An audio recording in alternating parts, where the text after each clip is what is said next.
श्रीशुक उवाच अथैवमीडितो राजन् सादरं त्रिदशैर्हरिः समुपस्थानमाकर्ण्य प्राह तानभिनन्दितः।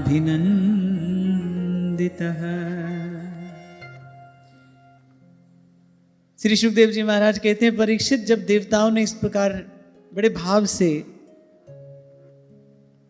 भगवान का स्तवन किया, भगवान की स्तुति की, प्रसन्न हो गए भगवान। और प्रसन्न होकर देवताओं से कहते हैं, प्रीतो हम वह सुरश्रेष्ठा मदुपस्थान विद्यया आत्मैश्वर्य स्मृति पुंसां भक्तिश्चैव यया। भगवान कह रहे हैं कि देवताओं, तुम लोगों ने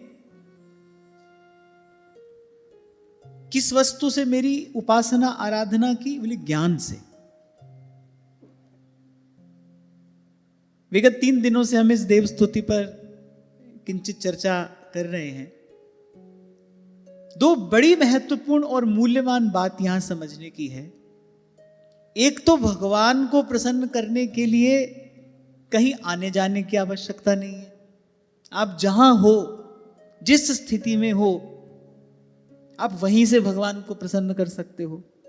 और दूसरी बात, भगवान को प्रसन्न करने के लिए किसी वस्तु विशेष की आवश्यकता नहीं है, केवल हृदय का भाव पर्याप्त है।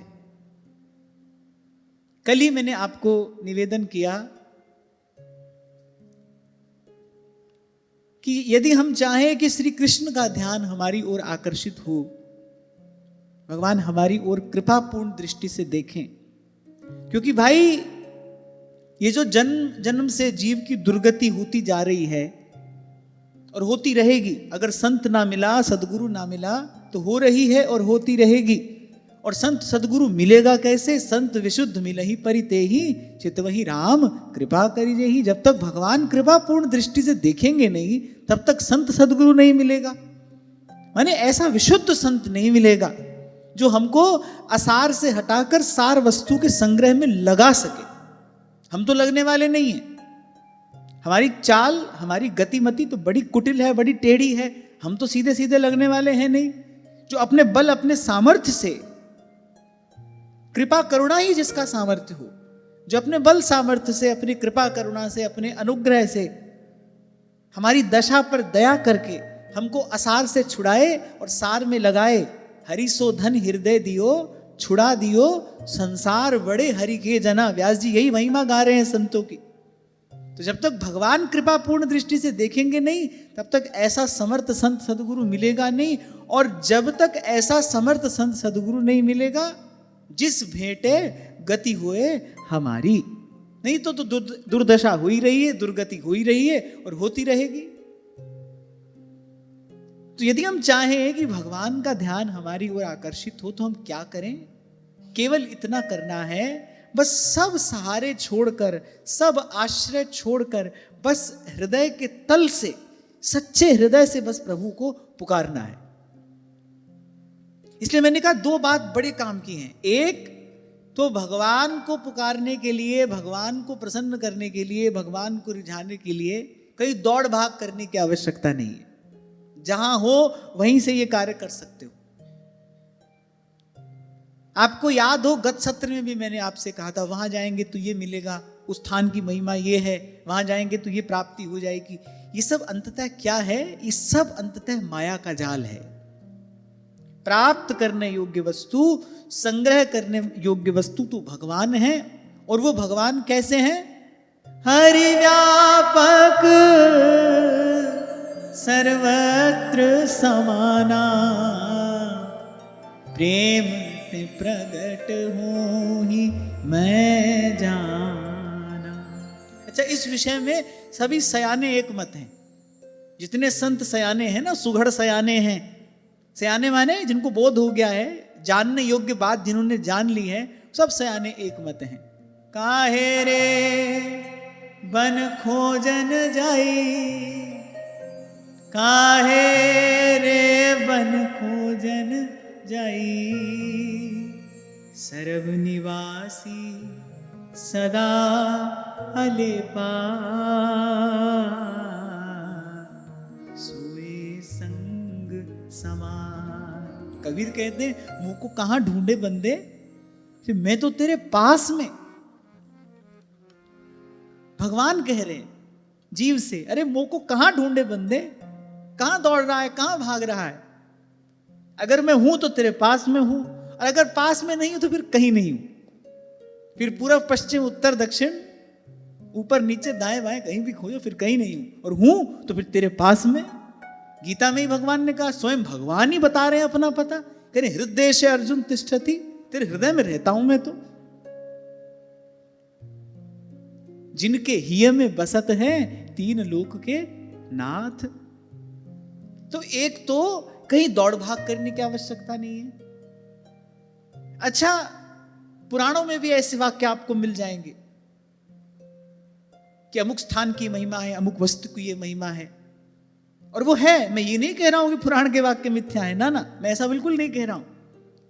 पर जो सत वस्तु है, जो सार वस्तु है, उसको प्राप्त करने के लिए, जिसकी चर्चा कल की गई, देवताओं ने कहा संत कौन है, जो सत्य वस्तु का संग्रह करे, वही संत है। और वो जो सत्य वस्तु है ना, वो सर्वत्र है। और दूसरी बात गोस्वामी जी कह रहे हैं, समान है, कम अधिक नहीं है, कम या अधिक नहीं है। अब आप कहो कि भाई ये जो वृंदावन धाम की इतनी महिमा आप सुनाते हो, फिर इसका रहस्य क्या है?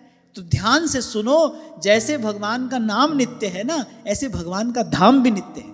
भगवान का नाम कहीं पर भी लिया जाए तो वो पूर्ण है ना, ऐसे ही वृंदावन धाम भी नित्य है, आपके भावानुसार कहीं भी प्रकट हो सकता है। सेवक जी महाराज और श्री विठल दास जी महाराज के प्रसंग में महाप्रभु ने वस्तुतः धाम की नित्यता ही तो प्रकट करके दिखाई है। सेवक जी के प्रसंग में नाम की नित्यता प्रकट हुई है, विठल दास जी के प्रसंग में धाम की नित्यता प्रकट हुई है। यदि धाम का भी आराधन कोई कहीं पर भी करे तो धाम वहीं पर प्रकट है। जैसे भगवान कहीं पर भी प्रकट हो सकते हैं, होते आए हैं, होते रहेंगे।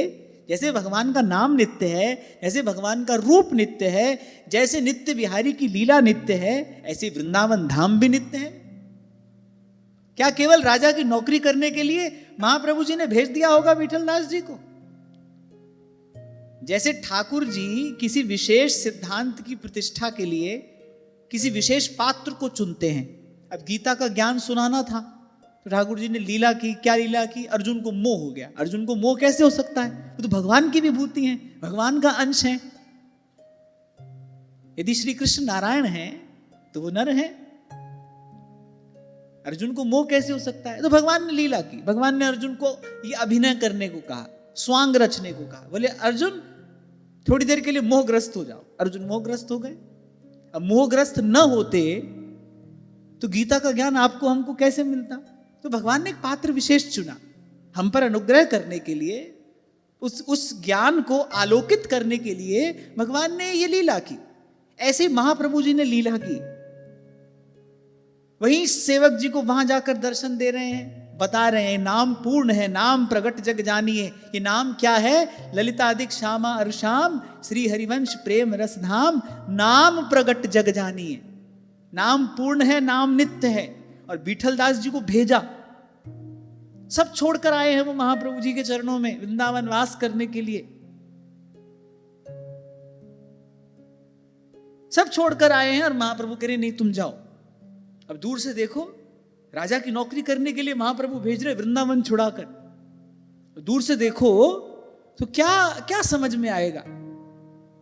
पर महाप्रभु की कृपा से आप चिंतन करो, हम जैसे लोगों को उपदेश देने के लिए, हम जैसे लोगों के सन्मुख धाम की नित्यता प्रकट करने के लिए महाप्रभु जी ने इस लीला में विठल दास जी को पात्र बनाया। बोले विठल दास तुम जाओ। और विठल दास जी ने जाकर जिस उद्देश्य से महाप्रभु जी ने श्री विठल दास जी को भेजा था, विठल दास जी ने वो कार्य कर दिखाया। रोम रोम में वृंदावन धाम प्रकट करके दिखाया। यहां वृंदावन धाम में पड़े हुए व्यक्ति के रोम रोम में संसार बसा हुआ है। बात में संसार है, चेष्टा में संसार है, वृत्ति में संसार है, जो पड़े हैं यहां। और व्यास जी ने उन्हीं के लिए कहा है बोले कहाँ हो ये वृंदावन बसिए, क्या हो जाएगा ऐसे। और वहां देखो वो द्वारिकाधीश का दर्शन करने नहीं गए, ऐसी लीला हुई और महाप्रभु जी की कृपा करुणा से जो राजा बिल्कुल अनधिकारी है उसको रोम रोम में नित्य धाम का दर्शन करा दिया। मैं तो कई बार ये बात कहा करता हूं कि महाप्रभु की सामर्थ्य तो जो है सो है, तो सब जानते हैं। उन्होंने जिस पर कृपा की, आप उनकी सामर्थ्य देखो कि उस रजोगुणी राजा को वहीं पर दिव्य वृंदावन का दर्शन करा दिया। कैसी सामर्थ्य विठल दास जी की होगी, एक बार सोचो कैसा भजन होगा उनका, कैसे उनके भजन की महिमा है। तो जैसे भगवान का नाम सदा सर्वदा नित्य है, पूर्ण है, ऐसे ही भगवान का धाम भी सदा सर्वदा नित्य है, पूर्ण है। आप जहां भाव से धाम का आराधन करोगे, धाम की शोभा, धाम की सुषमा, धाम की खुशबू वहीं पर प्रकट होगी। नाम रूप लीला और धाम ये चतुष्टय नित्य है और सर्वत्र समाना, कम या अधिक नहीं। तो वृंदावन धाम की महिमा तो है और जो कि त्यों है, अक्षुण्ण है, सो तो है ही। लेकिन वृंदावन धाम की महिमा में एक बात यह भी है कि यह वृंदावन धाम नित्य है, सर्वदा है। स्वामी जी ने राजा मधुकर शाह को वहीं ओरछा में वृंदावन धाम का दर्शन कराया, इन्हीं चर्म चक्षुओं से वृंदावन धाम का दर्शन कराया। तभी बाबा बुल्ले शाह कहते, रब तैथों दूर नहीं पर तेरा भी कसूर नहीं, वेखण वाली अख जड़ी ओदे विच नूर नहीं। तो एक तो ये बात हम अपनी गांठ बांध लें, भाई प्रभु को पाना है, प्रभु को रिझाना है, दौड़ भाग करने की आवश्यकता नहीं है। और मैं तो कहता हूं पहले टिक कर बैठो, पहले ये दौड़ भाग छोड़ो, तन की दौड़ भाग भी और मन की दौड़ भाग भी। हमारे प्रातः स्मरणीय श्री रसिक पद रेणु जी महाराज सुनाया करते थे, बोले वृंदावन आके भी व्यक्ति क्या करता है, सुबह से लेकर शाम तक भागता है। यहां जाएंगे मंगला करेंगे, यहां जाएंगे श्रृंगार करेंगे, अब सेवा कुंज का दर्शन, फिर निधिवन का दर्शन, फिर परिक्रमा लगाएंगे, फिर यहां जाएंगे, फिर वहां जाएंगे। बोले बाहर देखो, बोले ये दौड़ भाग किन की है, ये दौड़ने भागने वाले कौन हैं? बोले भगत हैं। बोले भगत भगत सब भगत रहे। बोले जितने भगत हैं बोले सब भाग रहे हैं। बोले भगत भगत सब भगत रहे, और किया क्या, बोले भक्ति दई भगाए, और इन्होंने भाग भाग कर भक्ति को भगा दिया। भगत भगत सब भगत रहे और भक्ति दई भगाए। सबसे पहले तो दौड़ भाग छोड़ो। इसलिए मैंने कहा ये बड़ा महत्वपूर्ण बिंदु है। कल आपको मैंने संकेत किया था, मानस में भी इसी घटना का वर्णन गोस्वामी जी करते हैं। त्रिभुवन के गुरु ने देवताओं से यही कहा, अरे भगवान के पास जाना है तो बोले कहीं दाएं बाएं जाने की आवश्यकता नहीं है, भगवान तो सदा है, सर्वदा है, सर्वत्र, यहीं से उनको पुकारो। तो एक तो कहीं दौड़ भाग करने की आवश्यकता नहीं है, और दूसरी बात किसी और का आश्रय मन में न रह जाए, बस सच्चे हृदय से भगवान को पुकारो। देवताओं ने कहा प्रभु दैत्य दानव भी आपकी विभूति हैं, लेकिन आप हम पर क्यों कृपा करें, आप हमारा पक्ष क्यों ले? बोले प्रभु क्योंकि हमको अपने बल का भरोसा नहीं है। सुनेरी मैंने निर्बल के बलराम, हमको प्रभु अपने बल का भरोसा नहीं है, हमारे पास कोई साधन नहीं है, हम सब प्रकार से आपके हैं, आप पर आश्रित हैं, केवल आपका भरोसा है। जब जब कोई विपदा आती है दौड़कर आप ही की शरण में आते हैं, आप ही के पास आते हैं। अच्छा अपने बल पर हमने बुद्धि लगाकर देख ली, पहले जो गलती हुई उससे बड़ी गलती हुई। पहले तो केवल आदर नहीं किया गुरु का, दूसरी बार तो इंद्र ने क्या किया, बोले ब्रह्म हत्या ही लग गई, और भारी अपराध कर दिया। तो अपने बल पर हमने समाधान ढूंढने का प्रयास किया, वो समाधान तो क्या मिलना था, विपदा और बढ़ गई। तो प्रभु हमको कोई अपने बल बुद्धि का भरोसा नहीं है, मैं अनजान कछु नहीं जानू, भली बुरी को नहीं पहचानू, जहां ले चलोगे वहीं मैं चलूं। इसीलिए सूरदास कहते हैं, हरि मैं नैनहीन तुम नैना, मैं तो नेत्रहीन हूं। अच्छा और सूरदास जी कहते केवल बाहर से नहीं भीतर से भी। सूर कहा कहे द्विविध आंधरो, द्विविध आंधरो, बाहर से भी और भीतर से भी। बिना मोल को चेरो भरोसो। पर मेरा भाग्य बड़ा ऊंचा है प्रभु। क्यों? क्योंकि मुझे गुरु की कृपा से आपका भरोसा प्राप्त हो गया है, मुझे आपका विश्वास है। बिना मोल को चेरो। बिना मोल का चेरा माने स्वामी कहे नहीं भाई हमको सेवक की कोई आवश्यकता नहीं है। सेवक कहे नहीं प्रभु लेकिन हमको आपकी सेवा की आवश्यकता है। और वस्तुतः जीव बिना मोल का चेरा ही है। ये बात किसने कही है? सुरतनाथ ते शुल्क दासिका। श्याम सुंदर हम तो आपकी बिना मोल की दासी, आपको हमारी आवश्यकता नहीं है, हमसे तुमको बहुत है, तुम सा हमको ना है। जो 2-3 दिन पहले आपको मैंने कहा ना, तुम सोचो भाई भगवान बुलाएंगे तब जाएंगे, भगवान भजन कराएंगे तब भजन करेंगे, ऐसा नहीं होगा। तभी उपनिषद कह रहे हैं उठो जागो, इस मोह निद्रा से जागो। इतनी बुद्धि दी है भगवान ने, 1 का 10 करने का दिन भर सोचते हो, एक बार बुद्धि लगाकर देखो क्या पड़ी है भगवान को तुमको बुलाने की। कौन सा उनका काम रुका जा रहा है तुम्हारे बिना? तुमको बुलाएंगे न्योता देकर। जीव तो बिना मोल का चेहरा है, यही संत समझा रहे हैं। बोले प्रभु क्या हुआ जो मैं भीतर बाहर से अंधा हूं, पर हूं तो आपका, यद्यपि आपको मेरी आवश्यकता नहीं है। सूरदास कह रहे हैं बोले प्रभु यद्यपि आपको मेरी कोई आवश्यकता नहीं है, मेरे होने ना होने से बोले आपकी प्रभुता में कोई अंतर नहीं पड़ता। पर स्वामी मोहे न बिसारियो, लाख लोग मिल जाए, हमसे तुमको बहुत है, तुम सा हमको ना, तुम सा हमको ना। सूर कहा कहे द्विविध आधरो, बिना मोल को चेरो भरोसो, दृढ़ इन चरणन केरो भरोसो, दृढ़ इन चरणन केरो भरोसो, दृढ़ इन चरणन केरो। तो सबसे पहले तो ये दौड़ भाग छोड़ो। इसी भाव का आधार लेकर आपसे कहता हूं भाई, जहां हो प्रारब्ध से भगवत इच्छा से, जहां हो वहीं से अपनी यात्रा आरंभ करो। सबसे पहले तो व्यर्थ के विचार चिंतन जिसमें आपकी शक्ति का क्षय होता है, आपको लगता है सोचने से शक्ति का क्षय नहीं होता, शारीरिक श्रम से अधिक शक्ति मानसिक श्रम में क्षय होती है। जब आप व्यर्थ का चिंतन करते हो ना, व्यर्थ के विचार, व्यर्थ के संकल्प विकल्प, कितनी ऊर्जा का उसमें क्षय होता है। भजन करने की सामर्थ्य उत्साह बचती कहां है। तो सबसे पहले तो जहां हो प्रभु की इच्छा को अपने लिए परम मंगलमय जानकर मानकर वहीं से आरंभ करो। और दूसरा, देवताओं ने क्या सिखाया और भगवान भी कह रहे हैं, बोले तुमने ज्ञान से मेरी उपासना की है। अब देवताओं ने कोई फूल पत्ता भी नहीं चढ़ाया, कोई वस्तु नहीं, केवल सच्चे हृदय से सब सहारे छोड़कर प्रभु को पुकारा। हरि मैं नैनहीन तुम नैना, थाम अंगुरिया जौन डगरिया, बस ले चालो मुहे जानो। हम तो सब प्रकार से आपके भरोसे हैं, आपके सहारे हैं।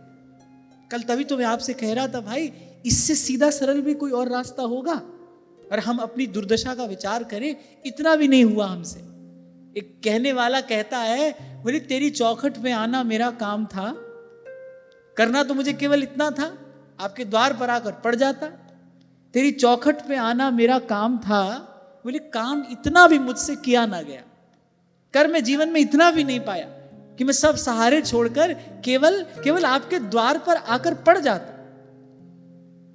श्री गुरु गोविंद सिंह जी महाराज कह रहे हैं ना अपनी वाणी में, सब द्वारन को छाड़ के गहो तिहारो द्वार। आपके द्वार पर आया हूं, पर कैसे करे सब द्वारन को छाण के। बाह गहे की लाज अस गोविंद दास तुहार, गोविंद दास तुहार। कबीर जी इतनी प्यारी बात कहते हैं प्रभु से, कहते प्रभु मैं जानता हूं मैंने अपराध किए नहीं है, मैं कर रहा हूं तोहे देख अवगुण करूं। मैं जानता हूं आप सर्वत्र व्याप्त हैं, तोहे देख अवगुण करूं। पर बड़ी प्यारी बात कबीर जी कहते हैं, सुत अपराध करत है जेते, जननी चित न राखसते। रामैया हो बारक तेरा, काहे न खंडस अवगुण मेरा। ओ रामैया हो बारक तेरा।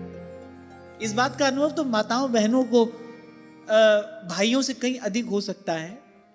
मां के हृदय की जो ममता होती है, अरे सुत अपराध करत है जेते, कितने भी अपराध बालक कर ले, बल्कि जितने अपराध बालक करता है ना, मां के हृदय में चिंता, मां के हृदय की ममता उस बालक के लिए उतनी बढ़ती चली जाती है।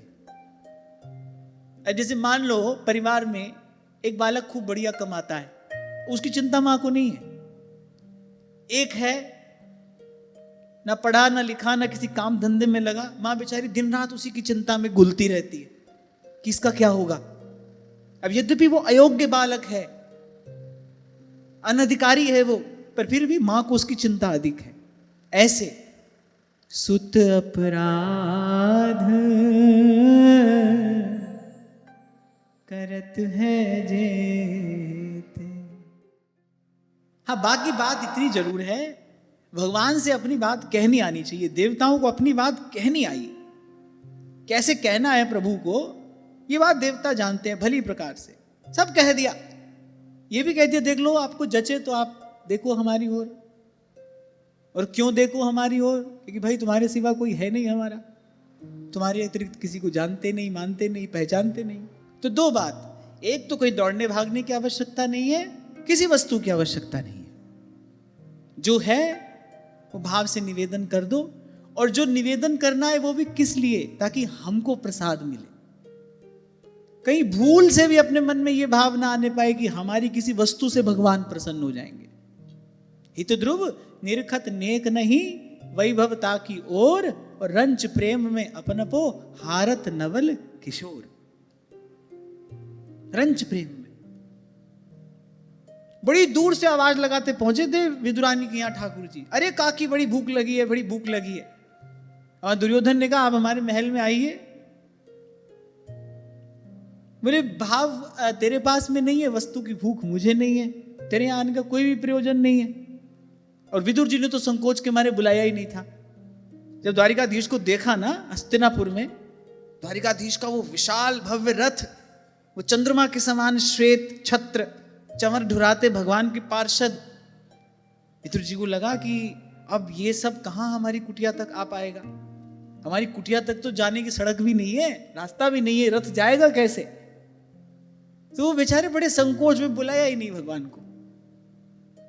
और इसी संकोच पर शील निधान रीझ जाते हैं। जिस दिन जीव को ये लगता है ना मैली चादर ओढ़ के कैसे द्वार तिहारे आऊं, उसी दिन से भगवान की दृष्टि उस जीव को ढूंढने लगती है। ये जो माथा ऊंचा करके पहुंच जाते हैं ना भगवान के सामने, कभी इस बात का विचार किया नहीं, कभी इस बात का विचार नहीं किया प्रभु के सन्मुख जाने योग्य हैं। और जिस दिन जीव जान लेता है, मान लेता है कि मैं किसी भी प्रकार से योग्य हूं नहीं प्रभु, ये जो है ये सब आपकी कृपा है, बस यही सर्वात्म समर्पण है, उसी क्षण से भगवान की दृष्टि उसको खोजना शुरू कर देती है। नामदेव जी मंदिर में गए, एक कोने में खड़े हैं, पंडरीनाथ ढूंढ रहे हैं। माता रुक्मिणी ने कहा किसको ढूंढ रहे हो? बोले अरे मेरा नामा है, भीड़ में दिखाई नहीं पड़ रहा। अरे आया है तो आ ही जाएगा सामने। भगवान ने कहा नहीं, तुम नहीं जानती, वो नहीं आएगा सामने। वो बेचारा इसी संकोच में रहता है कि क्या मुख लेकर प्रभु के सन्मुख जाऊं। शायद तभी अनुभवी महापुरुष कहते भाई ये प्रेम की, ये भाव की गंगा उल्टी बहती है। जो छिपता है उसी को भगवान ढूंढते हैं, जो छिपा है उसी को भगवान ढूंढते हैं। तो असली कहानी तो ये है, आपको उनको ढूंढने की आवश्यकता नहीं है। आपको ढूंढने की आवश्यकता नहीं है। आप विशुद्ध भाव की ओट में छिप जाओ, आपको ढूंढते हुए प्रभु आएंगे। आप गुरु के शब्द का, गुरु के वचन का आश्रय लेकर, सब सहारे छोड़कर आप प्रेम भाव की ओट में छिप जाओ। ये छिपना बड़ा महत्वपूर्ण है। ये छिपना बड़ा महत्वपूर्ण है। प्रेम की वृद्धि में केवल गोपन ही एकमात्र कारण है। छिपना बड़ा महत्वपूर्ण है। अपने आप को प्रकट मत करो, भाव की ओट में छिप जाओ, भगवान आपको ढूंढते हुए आए। और ये जो यहां बैठा आपको उपदेश कर रहा है, हम जैसे लोगों को इस सिद्धांत की अपने जीवन में सबसे अधिक आवश्यकता है। अपने आप को छिपाने की, जहां तक हो सके अपने आप को छिपाए रखें, प्रकट ना करें, तभी कुछ एक दो कदम आगे बढ़ पाएंगे। भाव की ओट में हमको छिपना है, हमको भगवान को नहीं ढूंढना है। भगवान ढूंढते हैं। ढूंढते ढूंढते आए शबरी को कि नहीं? वो बेचारी अपने गुरु की वाणी का आश्रय लेकर, गुरु के शब्द का भरोसा करके, और स्वयं कह रही हैं, अधम ते अधम, अधम में नारी, कहीं विधि स्तुति करूं तुम्हारी। अब जो आप आ गए हैं, सोचा तो बहुत कुछ था, आप आएंगे तो ये कहूंगी वो कहूंगी, पर जब आप सन्मुख हैं तो मेरे पास तो कोई शब्द भी आपको निवेदन करने के लिए नहीं है। भगवान ने कहा अच्छा ठीक है, पहले हमने तुमको ढूंढ लिया, तुम छिपी थी। पूछा ऋषि मुनियों से, अरे कहाँ है शबरी, कहाँ है? उसके आश्रम में जाना है। अच्छा, भगवान ने जब आश्रम कहा ना, आश्रम कह के ही भगवान ने ऋषियों को बता दिया कि तुम जिसको हे त्याज्य समझते हो ना, मैं उसको ऋषि समझता हूं। आश्रम तो ऋषि का ही होता है ना, किसी ऋषि मुनि का ही आश्रम होता है। बोले तुम जिसे हे त्याज्य समझते हो उसे मैं ऋषि मुनि मानता हूं। और संत भक्त वही जिसको भगवान संत भक्त मान लें। अपने माने क्या होता है भाई? कुछ नहीं होता है। प्रपंच के अतिरिक्त और क्या होता है?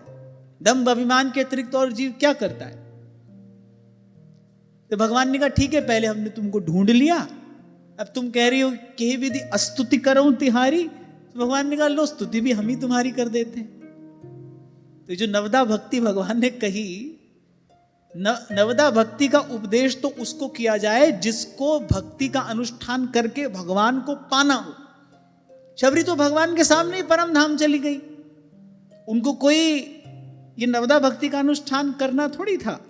पर नवदा भक्ति कहकर नव महुएकम जिनके होई, नारी पुरुष सचराचर सोई, सोई अतिशय प्रिय भामिनी मोरे, सकल प्रकार भगति दृढ़ तो। पूर्व मैंने आपको शायद कभी ये कहा था, ये उपदेश नहीं है, ये तो शबरी की स्तुति की है भगवान ने। श्री रघुनाथ जी ने शबरी की स्तुति की। बोले मैं आपकी स्तुति नहीं कर सकती। भगवान ने कहा हम करते हैं, हम बताते हैं संसार को। सकल प्रकार भगति दृढ़ तोरे, ये जो नवदा भक्ति मैंने कही है, ये 9 की 9 भक्तियां तुम्हारे जीवन में दृढ़ता पूर्वक विराजमान है। हम घर छोड़कर भागे क्या? बोले भगवान से मिलेंगे, भगवान को ढूंढेंगे। पर्वत पहाड़ में गए, कहीं वन में चले गए, कहीं गुफा में घुस गए। अरे छिपना तो भाव की ओट में है। कपट की ओट से बाहर आकर और भाव की ओट में छिप जाना है। ना मैं देखूं और को और ना तो है देखन दूं, ये तो गोपन का ही मार्ग है। छिप जाना है। अब बस पड़े हैं आपकी शरण में। और इस देव स्तुति से यही सर्वप्रथम 2 मूल्यवान संकेत प्राप्त होते हैं कि भाई प्रभु को प्रसन्न करने के लिए, प्रभु को प्राप्त करने के लिए कहीं दौड़ने भागने की आवश्यकता नहीं, किसी वस्तु की आवश्यकता नहीं। आपके उर अंतर का भाव पर्याप्त है। खींचे चले आएंगे भगवान, आना पड़ेगा भगवान को। अब वो झूठे बेर कोई त्रिलोक के अधिपति को निवेदन करने योग्य वस्तु थोड़ी है, झूठे बेर। हालांकि रघुनाथ जी तो बड़े संकोची हैं, प्रभु का स्वभाव तो भगवान तो बड़े संकोची हैं। इसीलिए गोस्वामी जी कह रहे तुलसी कहूं ना राम से साहेब सील निधान। आप कभी मानस में, कवितावली में, गीतावली में जो गोस्वामी जी ने प्रभु के स्वभाव का वर्णन किया है, आप कभी पढ़कर देखो। भगवान तो बड़े संकोची हैं।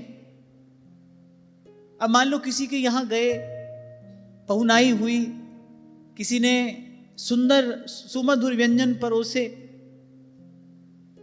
हम भी पूछ लेते हैं कैसा बना है खाना, पूछ लेते हैं ना कैसा बना है सब। नहीं तो अतिथि अपने आप ही कह देता है, अगर थोड़ा शिष्ट है तो वो स्वयं ही कहेगा अरे वाह सब बहुत बढ़िया है। तो रघुनाथ जी जहां जहां पहुनाई हुई सब जगह पाए प्रसाद, सब जगह बड़े प्रसन्न हुए और जो पाया उसकी प्रशंसा भी की, लेकिन साथ साथ सदा कहते रहे पर शबरी के बेरों जैसा स्वाद नहीं हमने उसके बाद कहीं पाया। अत्यंत संकोची श्री रघुनाथ जी अगर ये बात कहते हैं, क्या खिला दिया होगा शबरी ने, ऐसा क्या निवेदन कर दिया होगा, ऐसा क्या होगा उन बेरों में। वो बेर कसैला सा फल वो त्रिलोकीनाथ को निवेदन करने योग्य वस्तु है, वो तो न के बराबर नगण्य वस्तु है। कि भगवान को वही याद रहा, आज तक याद है। आज तक भी कहीं अगर भगवान को भोग लगाया जाता है ना, तो इन दो का स्मरण अवश्य कराया जाता है, भिलनी के बेर और सुदामा के तंदुल। और फिर क्या सूरदास जी कह रहे साग विदुर घर खाई। आज तक कहीं भोग लगवाओ भगवान को तो इनका स्मरण कराया जाता है भगवान को, तब भगवान देखते हैं उस वस्तु की ओर। तो कुछ भी नहीं चाहिए भाई। इसीलिए इसी बात का विचार करके बार बार आपको कहता हूं कि हमको प्रकट सेवा तो करनी है, पर कैसे करनी है इसका विचार हमको जरूर करना चाहिए। प्रकट सेवा के नाम पर कहीं ऐसे ही वस्तुओं का संग्रह अपने जीवन में मत करते चलना, अपना मन चित्त वैसे वहां बिखरता ना चला जाए। और एक और बात, सदा सावधान रहना। अपनी दृष्टि में किसी उत्तम वस्तु को निवेदन भी किया प्रभु को, तो मन में कहीं बहुत भीतर वो भाव रहता है कि हाँ हमने देखो ऐसी वस्तु प्रभु को निवेदन की। अंततः कहीं आगे जाकर अनुभव होता है कि अरे इस सब की तो कोई भी आवश्यकता नहीं थी, इस सब की कोई आवश्यकता नहीं थी।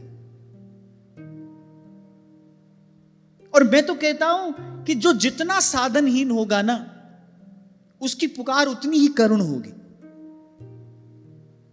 जो जितना अयोग्य है, देखो भक्ति का देश बड़ा विचित्र है, जो जितना साधनहीन है, इसीलिए तो भगवान ने कहा मैं कृपा ही करता हूं, और जिस पर कृपा करता हूं उसको ऐसा ही बना देता हूं, धन हरण कर लेता हूं, सब संकल्प उसके मैं असफल करता चला जाता हूं, उसको कहीं सफल नहीं होने देता। और संसार तो भाई सफल व्यक्ति का सम्मान करता है। सगे संबंधी भी जो आपके हैं वो आपका सम्मान थोड़ी करते हैं, वो तो आपके धन मान का सम्मान करते हैं। आप धनी मानी हो तो सब आपके साथ हैं, नहीं तो कोई आपकी ओर देखेगा भी नहीं। ऐसा अनुभव तो आप सबने किया ही होगा कभी ना कभी। गुणमानी संसार है, तो भगवान ने कहा जब मैं उसके पास कुछ छोड़ता नहीं तो सब सहज ही उसको छोड़ देते हैं। मैं उसके पास कुछ नहीं छोड़ता, बोले बस ये देखकर संसार उसको वैसे ही छोड़ देता है। बोले वो बेचारा सब प्रकार से दुखी, निराश, थका हारा मेरी शरण में आ जाता है। और बोले उस समय वो जैसे मुझे पुकारता है ना, भगवान ने कहा तब मैं कृपा किए बिना नहीं रह पाता। और फिर उसको शरणागति का जो फल है, शरणागति का फल क्या है? परमानंद। बोले फिर मैं उसको दान करके उसको सदा सदा के लिए निहाल कर देता हूं। यल्लब्धवापमान अमृतो भवति सिद्धो भवति तृप्तो भवति।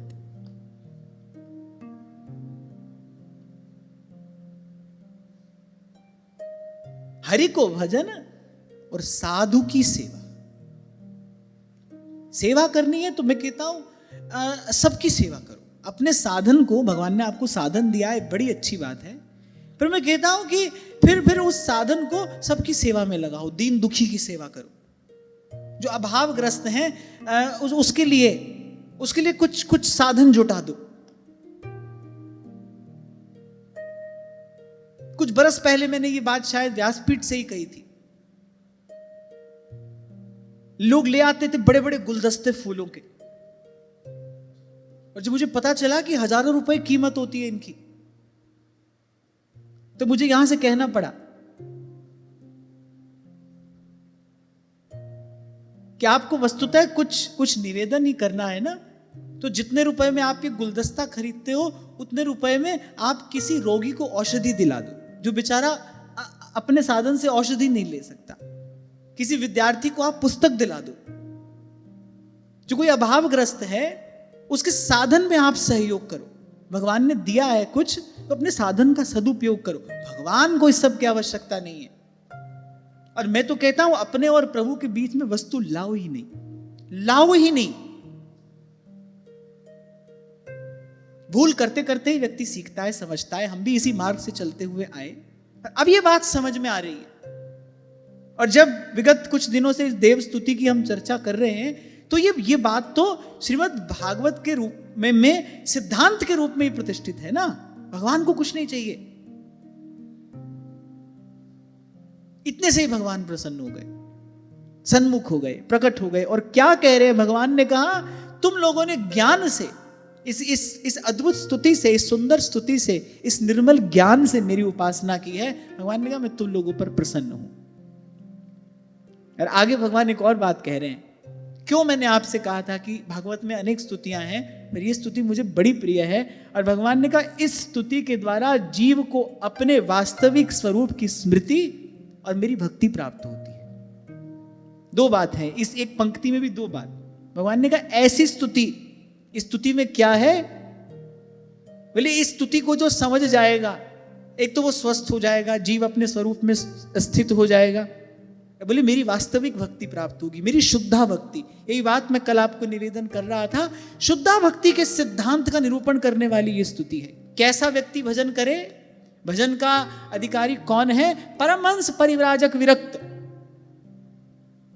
कैसे किया जाए भजन, सबका सहारा छोड़कर बस एक प्रभु को पुकारो। कहां जाकर करना है भजन, जहां हो वहीं रहकर करना है, वहीं रहकर करना है। और मैं बड़ी विनम्रता पूर्वक आपको एक बात यहां से कह रहा हूं कि श्री जी की कृपा से सहज में वृंदावन धाम का वास मिला है, बड़ी अच्छी बात है, आप बधाई के पात्र हो।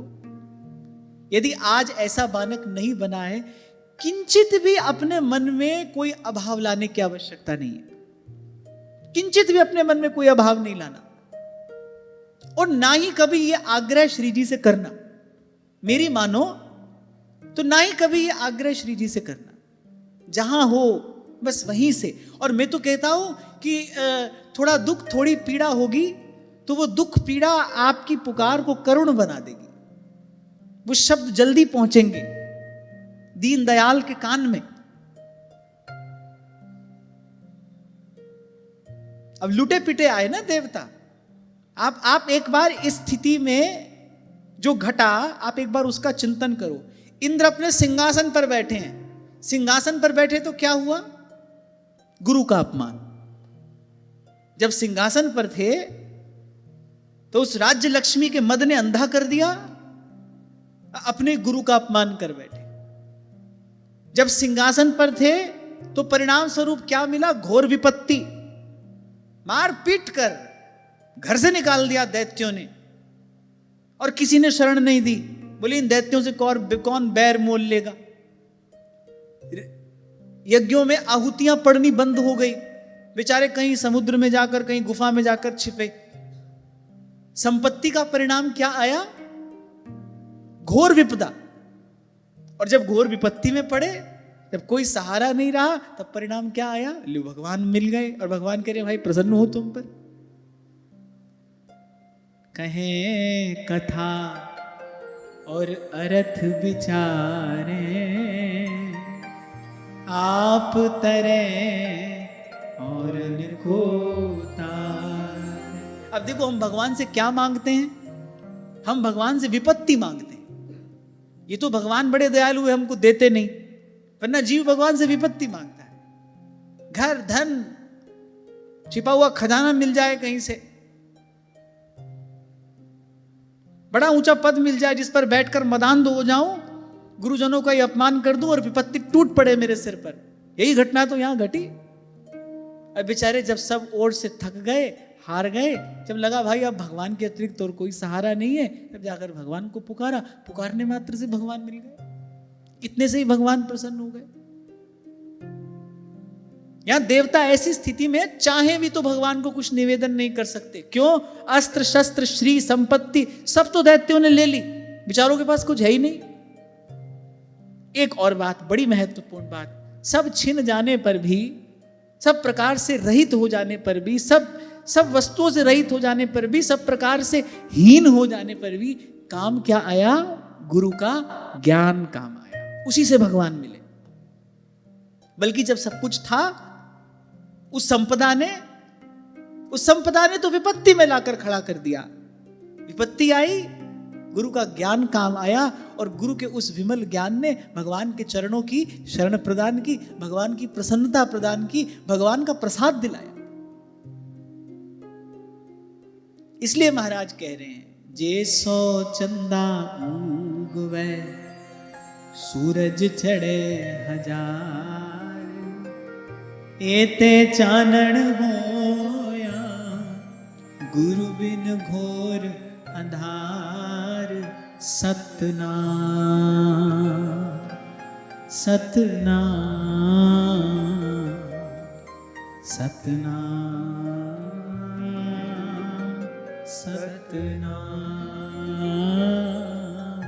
सतनाम सतनाम सतनाम सतनाम। और मैं तो कभी कभी विचार करता हूं, और हो सकता है मेरा ये विचार बहुत लोगों को अटपटा लगे, आप इससे सहमत ना हो,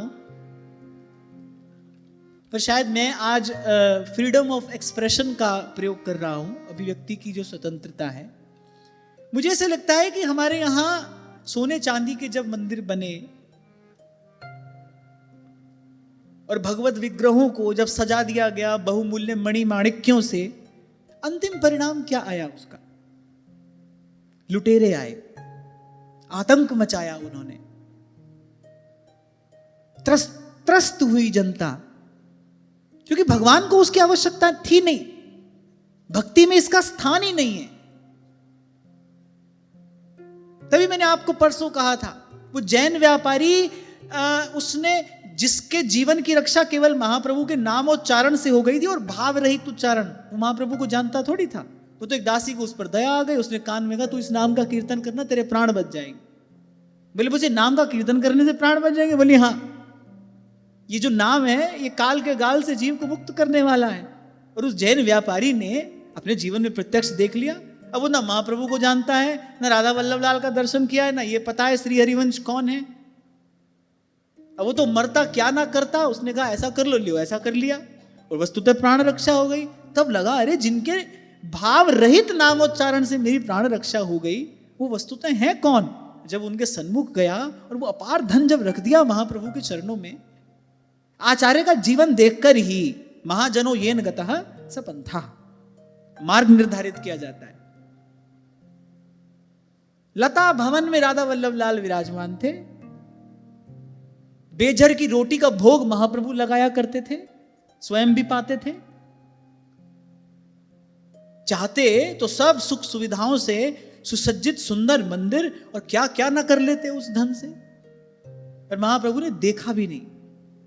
महाप्रभु ने इतना और कह दिया, बोले भैया जा धन के कारण तेरे प्राण संकट में आए गए, वहां धन ते हमारो का हित होएगो, तो या ले जा और यासो बोले संत गुरुजन की सेवा कर, दीनहीन की सेवा कर।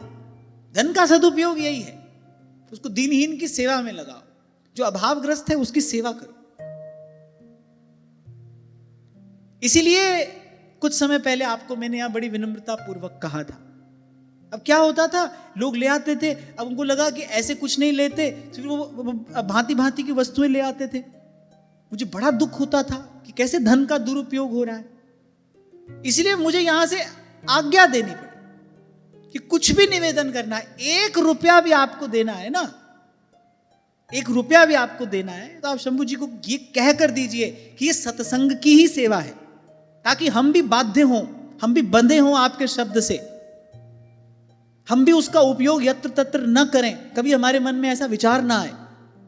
क्या है ना भाई, धन आता है, थोड़ा सा अधिक आ जाए तो फिर व्यक्ति सोचता है भाई इसका क्या करें।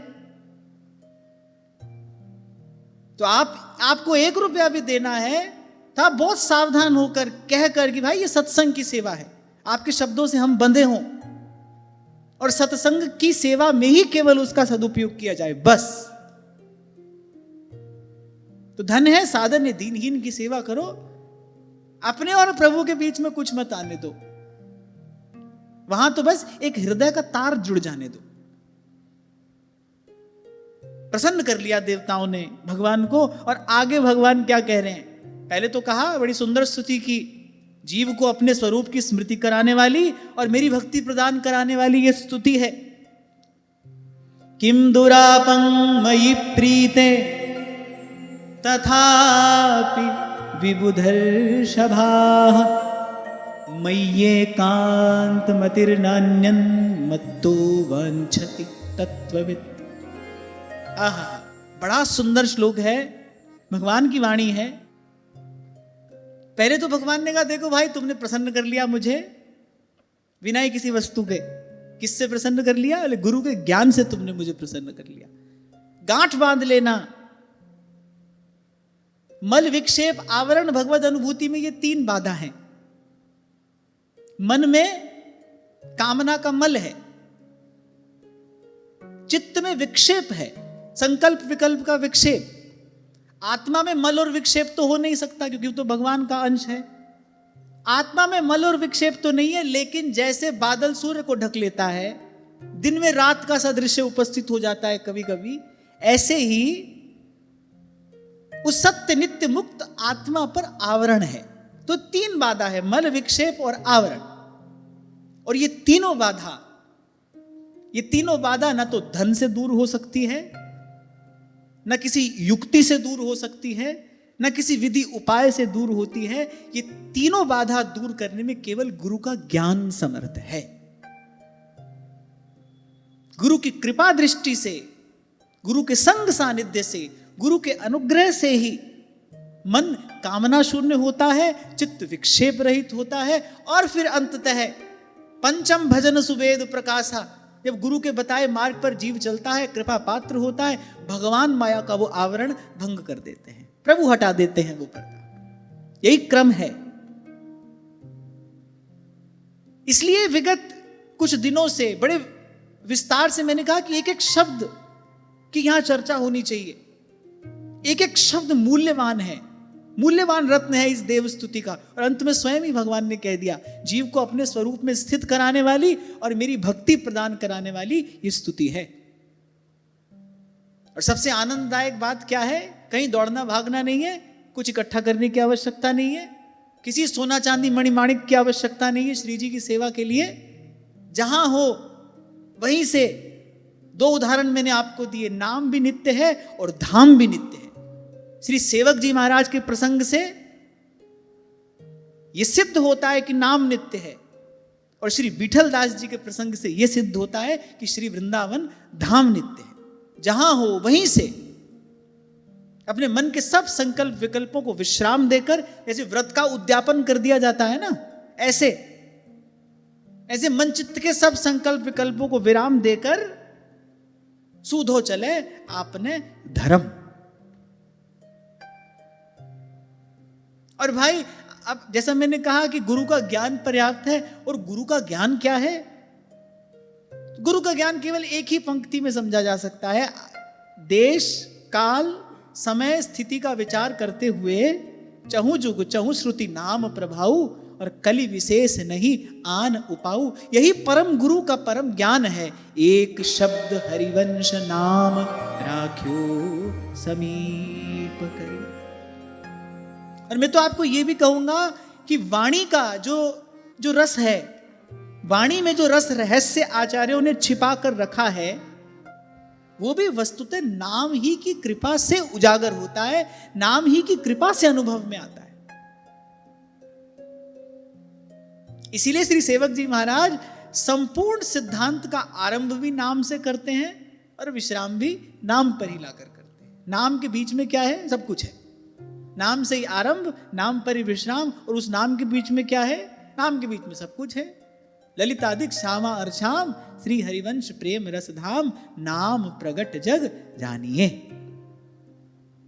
तो भगवान ने कहा, भाई तुमने मुझे प्रसन्न कर लिया, इस ज्ञान से तुमने मुझे प्रसन्न कर लिया। फिर भगवान ने कहा, अब जब हम प्रसन्न हो गए, किम दुरापं मयि प्रीते, भगवान ने कहा मेरे प्रसन्न होने पर बोले फिर क्या पाना शेष रह जाता है? जिस पर मैं ही प्रसन्न हो गया, उसको क्या अप्राप्य है, उसके लिए क्या दुर्लभ है? तुम कृपाल जा पर अनुकूला, ताहि न व्यापि सकल भवसूला। नाथ सकल सुख साथ तुम्हारे। यही बात महाराज कह रहे हैं, जाको मीत समिया, तिस जन को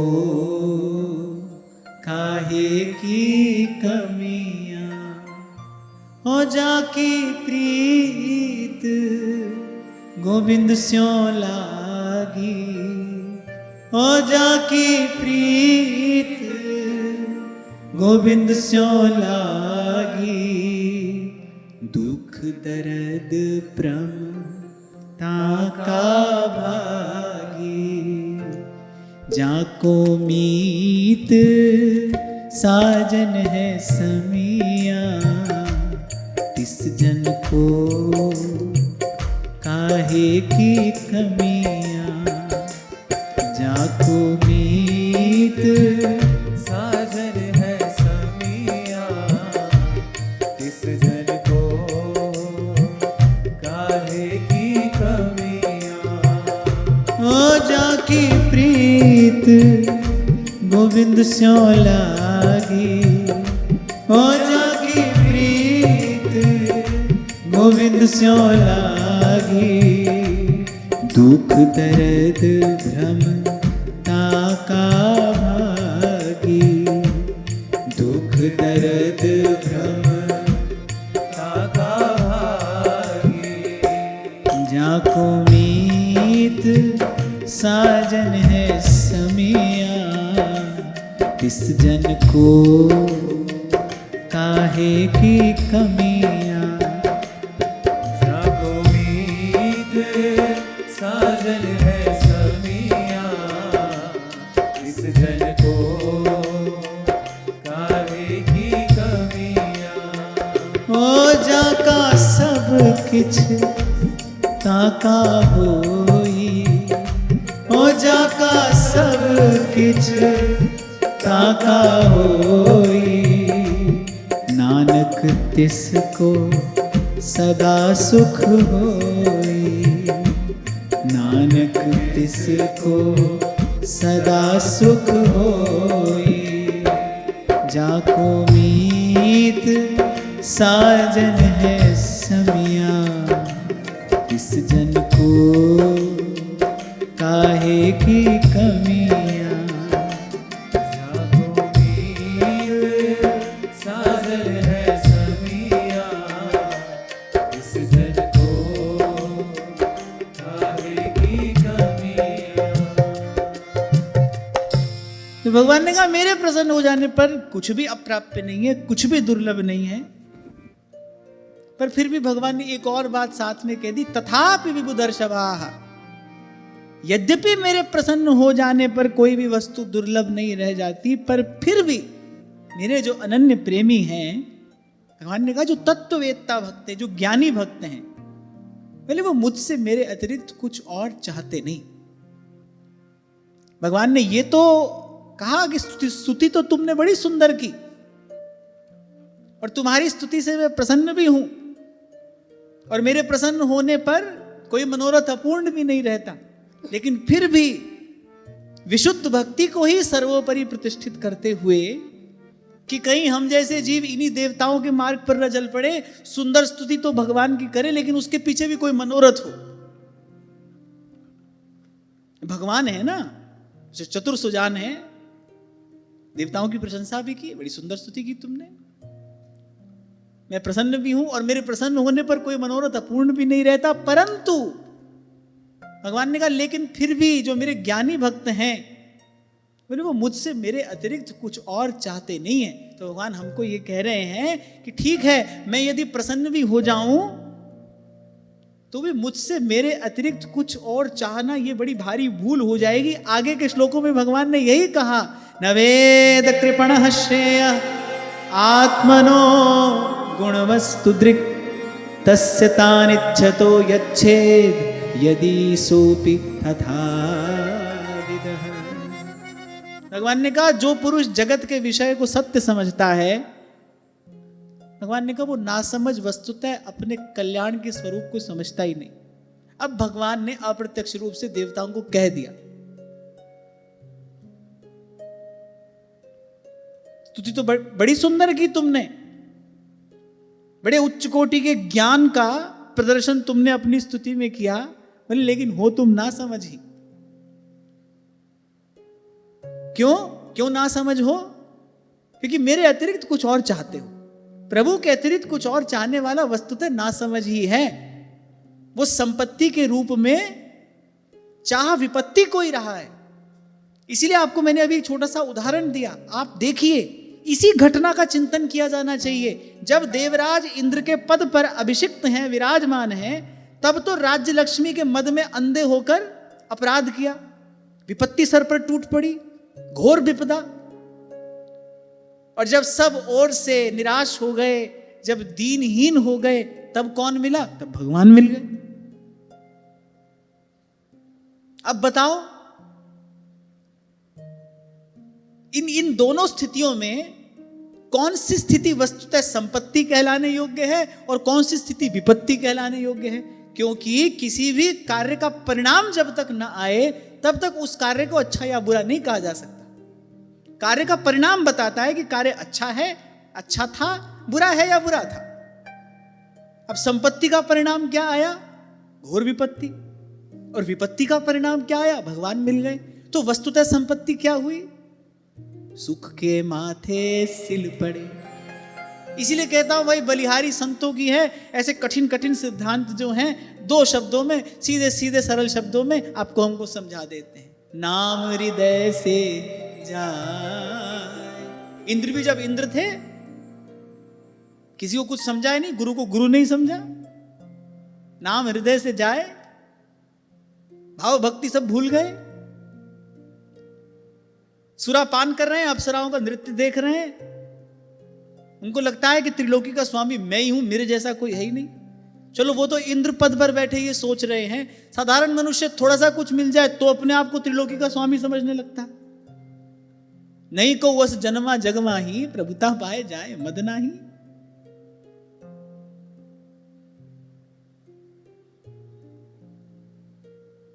बलिहारी उस दुख के जो पल पल नाम रटा। और जब दुख आया उसने भगवान की स्तुति कराई।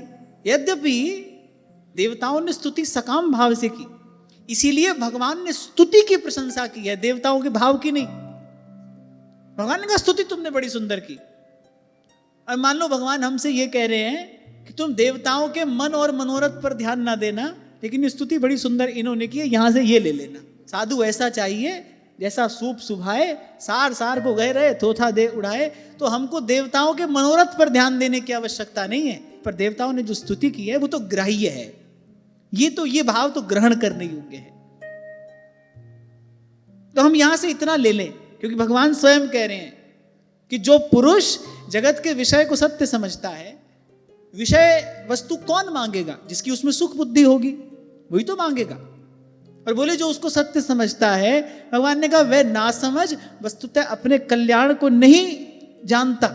यही कारण है विषय को चाहता है। इसीलिए बुद्धि को जड़ और मन को मूढ़ कहा है संतों ने।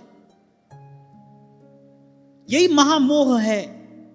संपत्ति को जीव विपत्ति समझता है और विपत्ति को संपत्ति समझता है।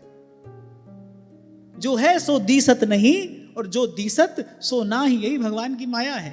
ये माया श्री कृष्ण की मोयो सब संसार। कुछ दिन पहले किसी ने प्रश्न किया था ना कि क्या भगवान का भजन करने से सब कुछ मिल जाएगा? किया था ना किसी ने, यहीं पर पूछा था। अब मैंने कहा मुझे क्या पता तुम्हारे सब कुछ की सूची में क्या आता है। हम तो इतना कहेंगे भगवान का भजन करने से भगवान मिल जाते हैं। और यहां भगवान कह रहे हैं हमारे मिल जाने पर कुछ और पाना शेष नहीं रहता। हमारे मिल जाने पर कुछ पाना शेष नहीं रहता। पर फिर भी भगवान कह रहे लेकिन फिर भी मेरे प्रेमी भक्त ऐसे हैं, यद्यपि उनको सब कुछ प्राप्त है, सहज प्राप्त है, सालोक्य साष्टि सामीप्य सायुज्य सारूप्य सब उनको सहज प्राप्त है। तो भगवान ने कहा वो मेरे देने पर भी लेते नहीं, मुझसे कुछ चाहते नहीं, केवल मुझे ही चाहते हैं। और कल आपको याद हो तो मैंने एक छोटा सा भाव आपको निवेदन किया था, हम सब छोड़कर भगवान को चाहें, भगवान को चाहते रहें, यही भगवत प्राप्ति है। भगवान को प्राप्त करना और क्या है? कोई गले में डालकर झूलते तो रहोगे नहीं सदा, और ना ऐसे टिकने वाले भगवान। भगवत प्राप्ति क्या है? व्यास जी कहते हैं परम पद कहत कौन सो लोग। क्या होता है परम पद? भगवत प्राप्ति। भगवत प्राप्ति आज तो भाई इस शब्द का बड़ा साधारणीकरण हो गया है, जिसको देखो वो इससे नीचे की बातें ही नहीं करता है। पर भगवत प्राप्ति है क्या? प्रहलाद जी ने बताया। जो प्रहलाद जी कह रहे हैं वो है भगवत प्राप्ति। हे प्रभु, अनंत काल तक मैं आपके अतिरिक्त कुछ चाहूं नहीं, बस आपको चाहूं। मेरे हृदय में किसी प्रकार की कामना का अंकुर न फूटे, क्योंकि मैं जीव हूं। मैं जीव हूं और ये बड़ा सहज स्वाभाविक है। आपके अतिरिक्त कुछ चाहूं नहीं, ये केवल आपकी कृपा से संभव हो सकता है। आप प्रसन्न हैं तो हे उदार शिरोमणे, अगर प्रसन्न होकर मुझे कुछ देना चाहते हैं फिर ये दान दीजिए कि सदा सर्वदा बस आपको चाहूं। बिल्कुल भी नहीं कहा आपके धाम में रहना है, आपके पास रहना है, आपका दर्शन हो जाए, आंख बंद करूं तब आप प्रकट हो जाएं, कोई बात नहीं की प्रहलाद जी ने। बस केवल आपको चाहते रहें, आपको चाहते रहें। और यहां भगवान यही कह रहे हैं, बोले हमारे प्रेमी भक्त जो हैं हमारे अतिरिक्त कुछ चाहते नहीं, बस हम ही को चाहते हैं, वो कुछ और नहीं चाहते। यद्यपि भगवान के प्रसन्न हो जाने पर वस्तुतः कुछ भी दुर्लभ नहीं रह जाता। जो मांगे ठाकुर अपने से सोई सोई दे है, और नानक दास मुख ते जो बोले यहां वहां सच हो है। अरे थोड़ा सा तप कोई कर ले, उसके शब्द में बल आ जाता है। थोड़ा सा तप कोई कर ले ना, उसकी वाणी में बल आ जाता है, उसके संकल्प में बल आ जाता है। और जिनके हिये में भसत हैं तीन लोक के नाथ, माया प्रकृति काल सब जिनकी आज्ञा के अनुगामी हैं, वो जिनके हृदय में बसते होंगे, उन भक्तों के लिए कुछ करना असंभव है, उन भक्तों को कुछ मिलना दुर्लभ है। विचार करने की बात है। जिनके हिये में बसत हैं तीन लोक के नाथ।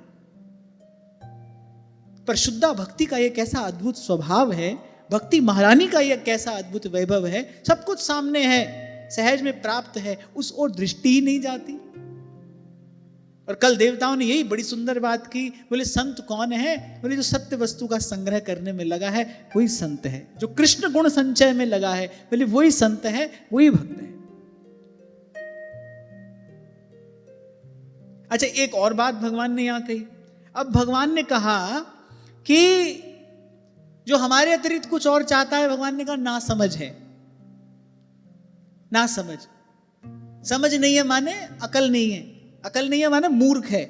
अब भगवान ने सीधे सीधे मूर्ख नहीं कहा, थोड़ा अच्छा शब्द भगवान ने कहा। भगवान ने कहा ना समझ है। और फिर भगवान आगे क्या कह रहे हैं? और बोले उस ना समझ को उसकी मांगी हुई वस्तु दे देने वाला भी ना समझ है। बोले फिर वो भी कोई समझदार नहीं है। तभी आपसे कभी मैंने कहा था, अगर संत ही हुआ तो आप लाख मांगो, वो तो आपको संसार नहीं देगा, वो नहीं देगा आपको संसार। उसका कार्य तो है अंततः संसार से छुड़ाकर, प्यार से, मार से, फटकार से, दुलार से, कैसे भी संसार से छुड़ाकर भगवान के भजन में लगाना, प्रपंच की निवृत्ति पूर्वक भगवान के भजन में लगाना, असार के त्याग पूर्वक सार वस्तु के संग्रह में लगाना, यह संत का कार्य है, यह गुरु का कार्य है। अरे हमारे पास तो लिखित रूप में कुछ लोगों ने लिखकर भेज दिया था, आपकी ये बात हमको अच्छी नहीं लगी, आप हमारे गुरु हैं, अब हमारे घर कोई शुभ मंगल अवसर हो, ब्याह शादी हो, बालक हुआ हो, तो हम कहां जाएं आशीर्वाद लेने? आपने तो यहां से कह दिया भाई हमारे पास मत आओ। अच्छा गुस्से में भरकर लिखकर भेजा, हम कहां जाएं? कहीं भी जाओ और हम अपनी बात पर हैं और रहेंगे, हमारे पास मत आओ, हमको ये बात ही नहीं करनी है, ये हमारा काम ही नहीं है। और वैसे भी ये जिसका काम है उसी को साजे, हमको उसके कार्य में कोई हस्तक्षेप नहीं करना है, भूल कर भी नहीं करना है। आज तक यदि कभी किया तो वो हमारी भूल थी और मैं उसको यहां से स्वीकार करता हूं। आज तक यदि मेरे द्वारा कोई ऐसी चेष्टा हुई, मेरे द्वारा ऐसा शब्द कहा गया तो वो मेरी भूल थी, मैं उसको यहां से स्वीकार करता हूं। पर अब संत सत्संग की कृपा से अपनी भूल जब समझ में आ जाए उसको दोहराना तो बिल्कुल भी नहीं चाहिए, हमको कोई बात नहीं करनी है ऐसी। ये विधाता का कार्य है, वो देखेंगे। हमारा कार्य तो यही है, आपको बार बार, आप 1000 बार हमारे पास आओ, हम 1001 बार आपको यही कहेंगे, भाई इस असार संसार को छोड़कर ताते भैया मेरी सौ कृष्ण गुण संचू। हम तो आपको अपने आचार्यों की यही वाणी सुनाएंगे, मानुष को तन पाए भजो ब्रजनाथ को। हम तो आपको यही कहेंगे, हरिपद भज न विलंब कर।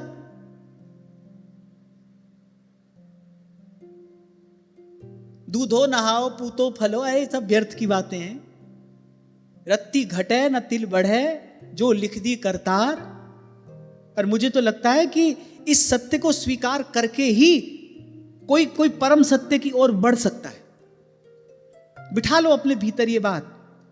पहली बात तो किसी के कहे से कुछ होता नहीं, इन सब बातों में कुछ रखा नहीं है।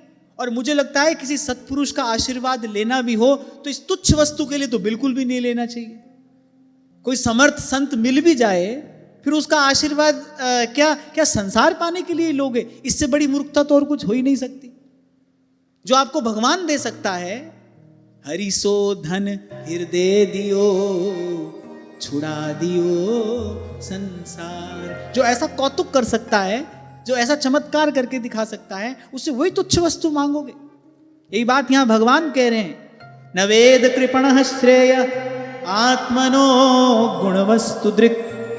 जो मेरे अतिरिक्त कुछ और चाहता है वो तो मूर्ख है, और उस मूर्ख के मांगने पर उसकी मांगी हुई वस्तु दे देने वाला बोले वो भी मूर्ख ही है, बोले अकल उसको भी नहीं है। अब बताओ हम क्यों आए मूर्खों की श्रेणी में? भगवान जिनको मूर्ख कह रहे हैं, बोले मांगे और दे दे।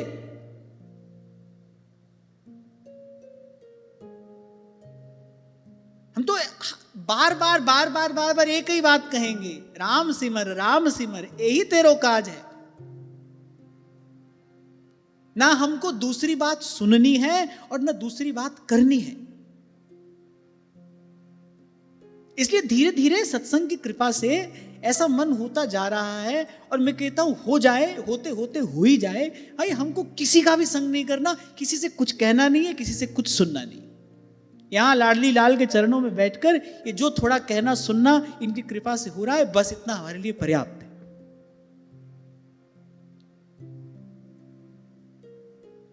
तो आगे भगवान ने कहा, स्वयं निश्चयसं विद्वान न वक्त्यज्ञाय कर्म हि नरातिरोगिणोपथ्यम वांछतो हि भिषक्तमः। बोले जो मुक्ति का स्वरूप जानता है,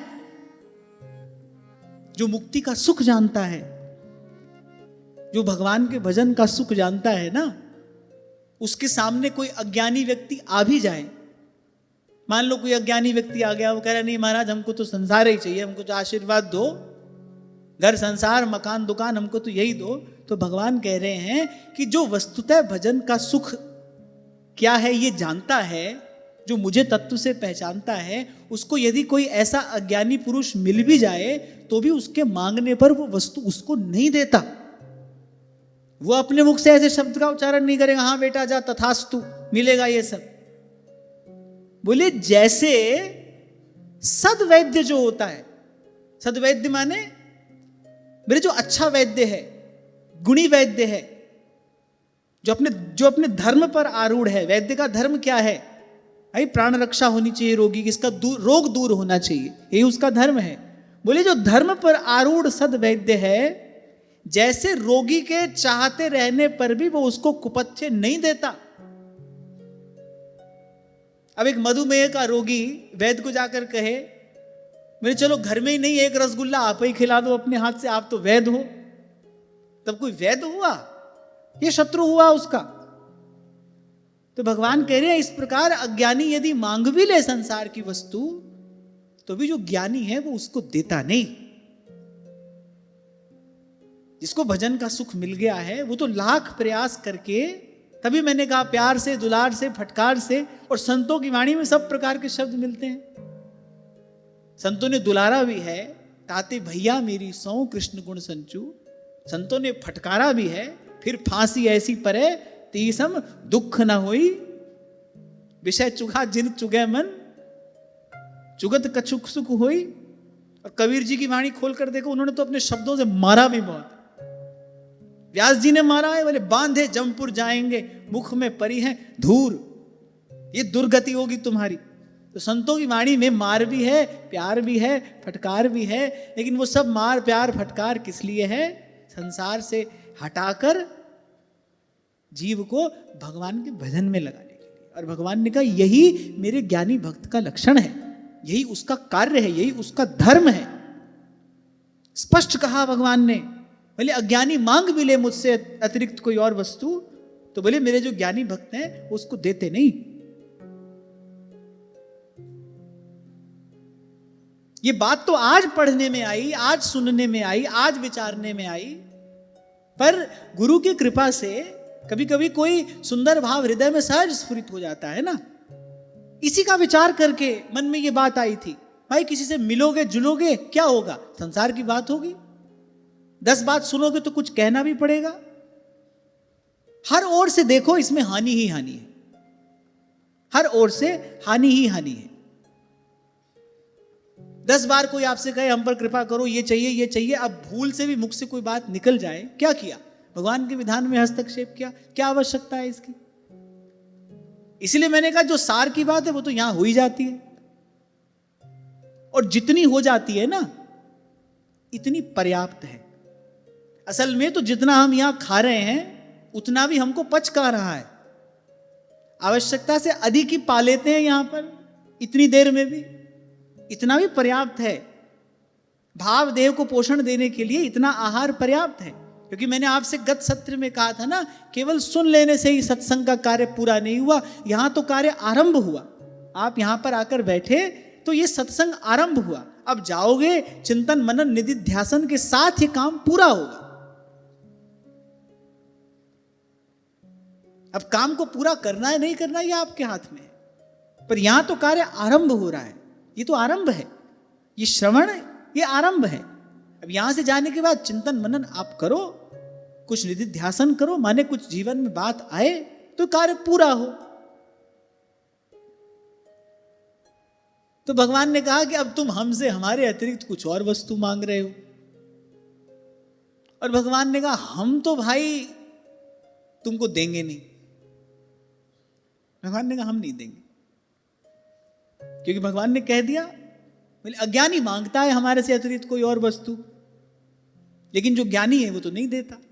तो भगवान ने कहा डायरेक्ट तो हम नहीं देंगे, पर लेकिन मेरा दर्शन भी अमोघ है, तुम्हारा मनोरथ भी पूर्ण करना है। तो भगवान ने कहा हम तुमको उपाय बता देते हैं, हम तुमको रास्ता बता देते हैं कि तुम्हारी इस विपदा का निवारण कैसे होगा। हम बीच में नहीं आएंगे। भगवान ने कहा हमने ही खुद कहा कि दे देने वाला भी नासमझ है, तो हम तुमको कैसे दे दें?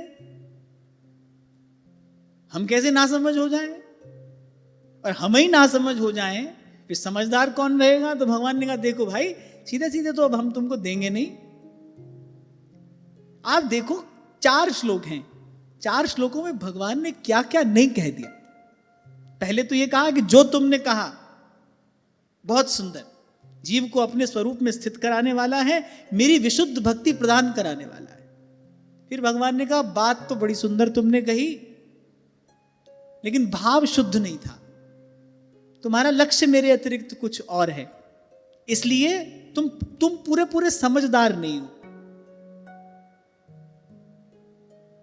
भगवान के अतिरिक्त कुछ और चाहने वाला अपने आप को कितना ही बुद्धिमान समझता रहे, पर यहां भगवान उसकी गणना मूर्खमयी कर रहे हैं। दूसरी बात, और मांगने पर कोई दे दे तो भगवान ने कहा वो भी वैसा ही है, वो भी मेरे स्वरूप को नहीं जानता। अरे बालक कितना रो ले, चिल्ला ले, कोई विषधर सर्प मां उठा के उसके हाथ में दे देगी क्या? जलता हुआ अंगारा देखने में बड़ा आकर्षक होता है, बालक दौड़ दौड़ कर जाता है उसकी ओर, मां जाने देती है क्या? बालक लाख रोए, क्या मां उसको उठाकर दे देगी? किसी भी प्रकार से संभव नहीं है। तो ऐसे जिसने भजन का स्वरूप जान लिया, जिसने दुखालयम अशाश्वतम, जिसने संसार को दुख का घर जान लिया है, पहचान लिया है, वो दयालु कृपालु संत कैसे किसी जीव को संसार की ओर का मार्ग बता सकता है भाई? कैसे संसार की ओर भेज सकता है? यद्यपि जिसने जाना है वो जाएगा। अच्छा, संत ये भी जानते हैं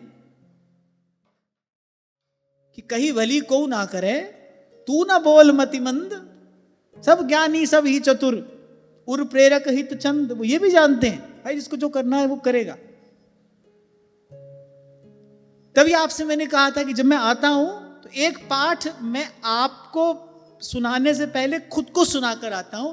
भाई तुम किसी को सिखाने समझाने नहीं जा रहे हो, तुम गुरु बनकर उपदेश करने नहीं जा रहे हो, तुम किस लिए जा रहे हो?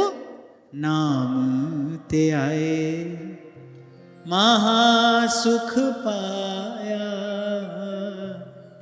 हरि गुण गाए मेरा मन शीतला। अब अपने लिए आ रहे हैं भाई। तो संत ये भी जानते हैं कहीं भली को ना करे, सदुपदेश भी देते हैं। वो जीव का स्वभाव भी जानते हैं। अब प्रभु ने जो कार्य दिया है भाई वो भी करना है और सादर करना है। प्रभु ने कार्य दिया है, संत ना होते जगत में तो जल मरता संसार। संतों को भेजा ही प्रभु ने, इसलिए जाओ मोह निद्रा में सोए जीव को जगाओ, ये आपका ही कार्य है। तभी भगवान ने कहा मोते अधिक संत करी लेखा। और दोनों ही कार्य संत करता है और दोनों विरोधाभासी कार्य हैं,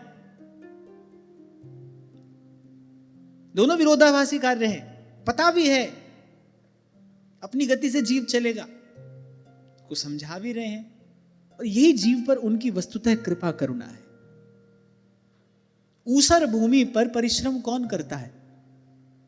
बंजर भूमि पर परिश्रम कौन करता है? मुझे लगता है संत है। वो जानता है भूमि ऊसर है, फिर भी उसके स्वामी का आदेश है यहीं पर तुमको परिश्रम करना है, वो करता है, वो करता है। और केवल स्वामी का आदेश उसने पालन किया है। आज्ञा समना सुसाहेब सेवा, उसने अपने स्वामी अपने साहेब की सेवा की है। इससे साहेब प्रसन्न होता है और ऊसर भूमि में भी बीज अंकुरित हो जाता है। जन्म जन्म से भूला भटका जीव, यद्यपि भजन उसका स्वभाव नहीं है, वो भगवान के भजन में लग जाता है। सर्वम कुर्वन्ति भगवंतम न भजन्ति, कह रहे हैं आचार्य, आचार्यों का वाक्य है। लग जाता है जीव भगवान के भजन में। क्यों? संत ने केवल अपने स्वामी की आज्ञा मानकर बंजर भूमि पर परिश्रम किया, स्वामी उसके परिश्रम से प्रसन्न हुआ, और जो काम किसी भी प्रकार से नहीं हो सकता था वो भी काम हो गया, और हम जैसे जीव थोड़ा भगवान के भजन में लग गए। मूल में क्या है? संत है, संत है, संत है। तो भगवान ने कहा भाई हम तो सीधे सीधे कार्य नहीं करेंगे, तुमको उपाय बता देते हैं। भगवान ने क्या उपाय बताया इसकी चर्चा कल करेंगे। आज की वार्ता यहीं श्री जी के चरणों में निवेदन करते हुए महाराज श्री के चरणों में प्रणाम। आप सबके हृदयस्थ हित प्रभु को, भाव प्रभु को नमन।